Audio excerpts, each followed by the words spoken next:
So, Senator, this guy is still on the loose. He is an evil monster, and I have faith that law enforcement will find him, will arrest him, will prosecute him, and he deserves to go to death row. I'll tell you, Jesse, I'm heartbroken. I'm physically sick.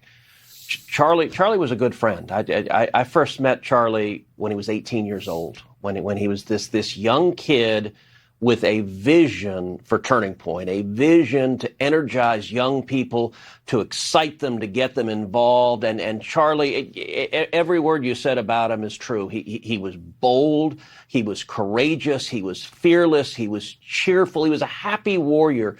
He went and engaged those who disagreed with him, and he was happy to listen to their arguments, to engage with them on substance. And he made an unbelievable difference impacting young people. You were talking about your cell phone. I've been getting texts the instant this happened, text from friends of mine who says, my high school kid was inspired by Charlie, my son, my daughter, all sorts of people that I didn't even know he was impacting.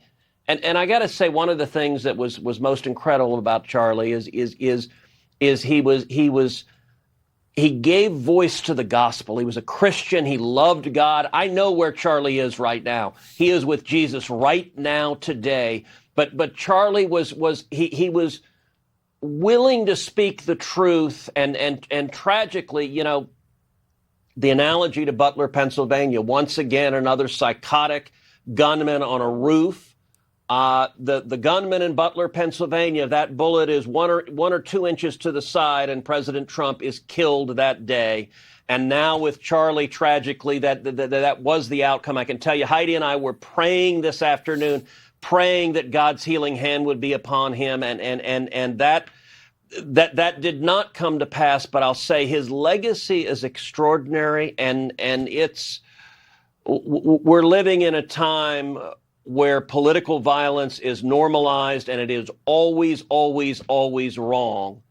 And I'll just say we're grieving Charlie, but we're also celebrating his legacy. I don't want us to forget the incredible legacy Charlie has left behind of I believe, literally millions of young people he's inspired. And we're going to continue to celebrate the legacy tomorrow, the next day, throughout the year, throughout all of the years, because he started something that we're going to finish, and we're never going to be finished, because what he started really was a new chapter in American history. And that's where we are right now. You talk about him as a cultural phenomenon, and you can tell by the text you're getting. He went down into the grassroots.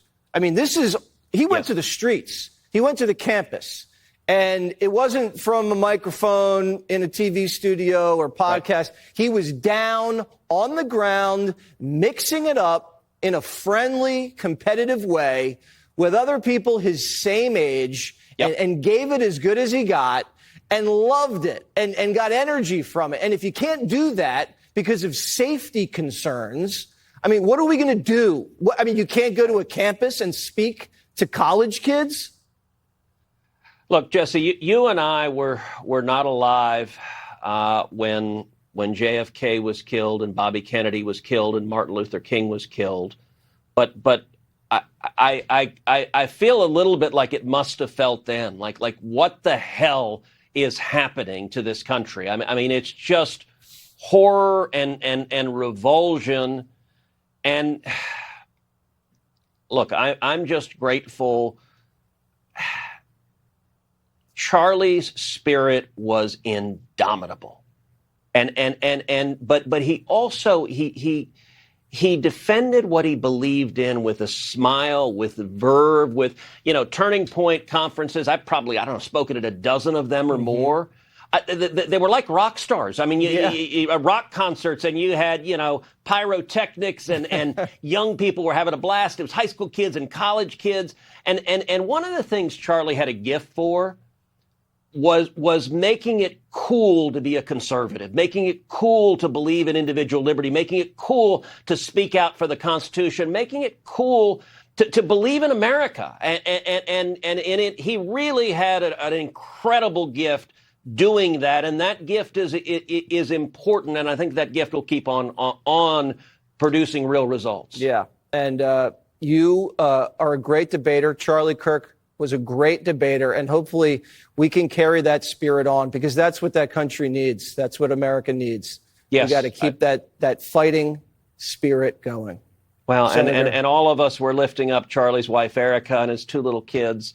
I grieve for those babies that will not grow up with their father in their life, and it is horrific. And as the dad of two daughters, it breaks your heart. It does. It's a heartbreaking day, and we'll honor his memory throughout the night. Amen. Senator, thank you.